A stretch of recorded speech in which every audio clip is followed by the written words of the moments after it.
Terima kasih pemirsa, Anda masih bersama kami di Economic Challenges. Kita ada di bagian akhir dari diskusi kita malam ini. Saya ingin ke Pak Susiwiono. Pak Susiwiono, Troika itu kita dapat dari kepemimpinan G20 dapat dari Italia dan akan diserahkan kepada India.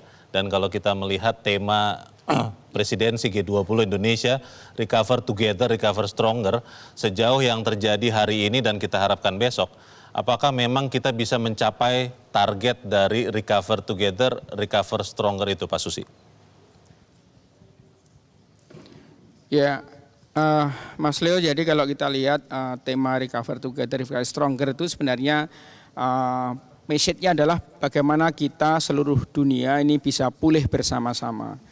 Artinya pelajaran berharga dari pandemi yang kurang lebih 2-3 tahun ini gitu. Kita memang harus pulih bersama-sama. Bahkan kalau kita lihat mungkin bahasa gampangnya kita nggak bisa sehat sendirian, kita harus sehat bersama-sama. Sebagai contoh, kalau ada bagian kawasan dunia yang lain, misalkan terkait dengan vaksinasi yang masih kurang dan sebagainya, maka akan muncul subvarian baru di sana, sehingga memang kita harus sehat bersama-sama. Nah, tema ini sebenarnya kita angkat, kita pengen pulih bersama-sama. Recover Together itu sebenarnya bagaimana konsep pemulihan ekonomi global, karena forum G20 ini kan forum ekonomi keuangan sebenarnya. Konsep pemulihan ekonomi global pun juga harus dilakukan secara bersama-sama oleh seluruh pihak yang ada di berbagai kepentingan ini tadi. Demikian juga Recover Stronger, kita pengennya sebenarnya pemulihan ekonomi ini memang perlu dorongannya lebih kuat lagi melalui berbagai transformasi struktural, terutama di bidang ekonomi dan keuangan. Secara keseluruhan sebenarnya tema ini kita pengen mengajak seluruh komponen dunia yang terwakili di G20 ini, bagaimana kita harus bisa pulih bersama-sama, sehat bersama-sama. Nah, karena itu kalau kita lihat berbagai yang dibahas, baik itu isu-isu prioritas, isu prioritas yang 3 itu yang kesehatan, kemudian transformasi digital dan transisi energi, plus ketahanan pangan, sebenarnya mewakili bagaimana konsep pemulihan ekonomi pun di masa pandemi ini memang nggak bisa dihindari, harus pulih bersama-sama. Tidak bisa meninggalkan bagian dunia yang lain, karena pada saatnya nanti kita akan berpengaruh terhadap seluruh perekonomian global kita. Karena itu yang paling penting KTT G20 yang ada di Indonesia ini harus betul-betul menghasilkan dokumen keluaran utama yang konkret, yang memberikan manfaat nyata, karena dunia sangat berharap. Seluruh dunia berharap apa yang dibahas di Bali ini betul-betul akan menghasilkan satu komitmen bersama, sehingga menjadi solusi kolektif terhadap berbagai permasalahan dunia. Sambil terus menjaga keutuhan dan soliditas G20. Demikian. Mas Leo. Terima kasih Pak Susi. Pak Usman, kita melihat bahwa KTT G20 yang 2 hari di Bali ini semacam ujung. Kita melihat sebelum-sebelumnya sudah ada sekian forum.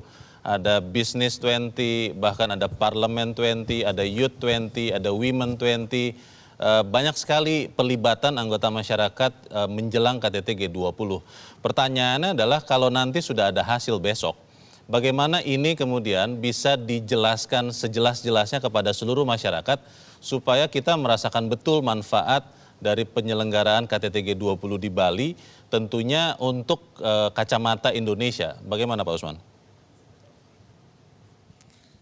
Iya, jadi nanti besok di akhir KTT Presiden Jokowi dijadwalkan akan berbicara kepada publik melalui media, atau Presiden akan memberikan press conference, dan disitulah barangkali apa yang ditanyakan oleh Bung Leo, ya bagaimana kita berbicara sejelas-jelasnya kepada masyarakat, ya. Tetapi lebih dari itu tentu saja ada langkah-langkah konkret yang kita lakukan, ada hasil-hasil konkret yang kita lakukan, dan itu juga sudah berulang kali dijelaskan oleh sejumlah katakanlah ya sejumlah misalnya Sherpa begitu kan, kemudian finance track, contohnya misalnya untuk dalam negeri bahwa perhelatan G20 di Indonesia ini akan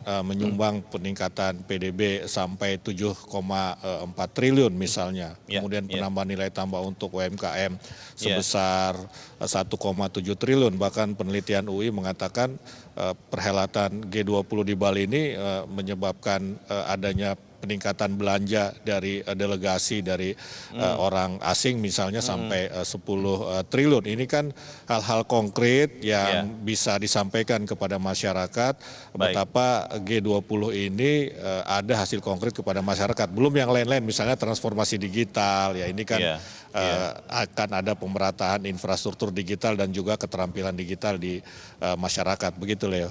Terima kasih Pak Usman. Pak Peter, mungkin singkat saja, apa yang harus dilakukan setelah besok kita akan melihat semoga keluar, saya berdoa betul, Leaders Declaration ini, apa Pak Peter? Ya, saya yakin Leaders Declaration pasti akan ada, ya, walaupun mungkin formatnya yang mungkin tidak selengkap, sesempurna yang kita bayangkan. Nah, terkait dengan itu, yang harus dilakukan adalah mengkomunikasikan hasil-hasil dari Forum G20 ini kepada masyarakat dalam bahasa yang bisa dipahami oleh masyarakat. Yang sederhana. Ya, yang sederhana, yang bisa dipahami secara langsung oleh masyarakat. Misalnya adalah bagaimana Forum G20 ini telah mendorong, ya, yang jelas yang sudah kasat mata adalah mendorong bangkitnya pariwisata Bali. Betul. Itu udah sangat jelas ya. Pertumbuhan ekonomi Bali pada triwulan 3 itu 8%. Dan itu tidak bisa lepas ya, tidak bisa dikatakan tidak terpengaruh oleh Forum G20. Jadi hal-hal ini yang seperti ini yang saya kira perlu sekali untuk disampaikan kepada publik, utamanya lagi juga termasuk hasil-hasil yang bagaimana kita berperan di dalam komunitas global ini. Ya, dampaknya terhadap perekonomian global yang tentunya akan berujung kepada perekonomian Indonesia itu sendiri. Baik, Pak Hikmanto, di ujung KTT ya, nanti akan ada serah terima kepresidenan atau bulan Desember ya? Harusnya sih pada saat besok ini. Ya. Apa yang kemudian Indonesia bisa tetap mainkan pada saat presidensi itu berpindah ke India? Ya, tentu kita akan kehilangan tongkat ini kalau di tentara ya. Iya. Karena sekarang kalau misalnya Indonesia kita mau melakukan mencoba untuk melakukan perdamaian dan lain sebagainya, tentu topi dari G20 kan sudah tidak ada di kepala Indonesia. Jadi sekarang ini sudah ada di India. Tetapi satu hal yang penting bahwa message recover together itu tidak hanya dalam kaitan dengan pandemi, tetapi dalam kaitan dengan perang, itu juga harus kita bilang bahwa kalau kita tidak punya komitmen yang bersama, maka ini nggak akan selesai nih masalah bagaimana membuat pertumbuhan perekonomian dunia. Akibat dari perang itu ya? Akibat dari perang itu. Jadi kalau kemarin itu krisis karena pandemi, sekarang karena perang. Nah ini yang terus kemudian Bapak Presiden mungkin sebagai last ditch gitu ya, tindakan terakhir yang bisa beliau lakukan adalah betul-betul meminta agar bisa perang ini diakhiri. Nah ini yang menjadi tantangan, kita tidak tahu, mudah-mudahan ada surprise untuk besok, kita bisa dengar. Kita doakan sama-sama supaya hasil G20 ini konkret. Saya berterima kasih kepada Dirjen IKP Kemkominfo, Pak Usman Kansong, kepada Sesmenko Perekonomian, Pak Susi Wiono, kepada pakar hubungan internasional Prof. Hikmahanto, dan juga kepada Direktur Eksekutif Segara Institut, Pak Peter Abdullah. Terima kasih. Dan mari kita sama-sama doakan dan wujudkan supaya kita bisa sama-sama recover together, recover stronger. Saya Leonard Samosir, terima kasih. Selamat malam.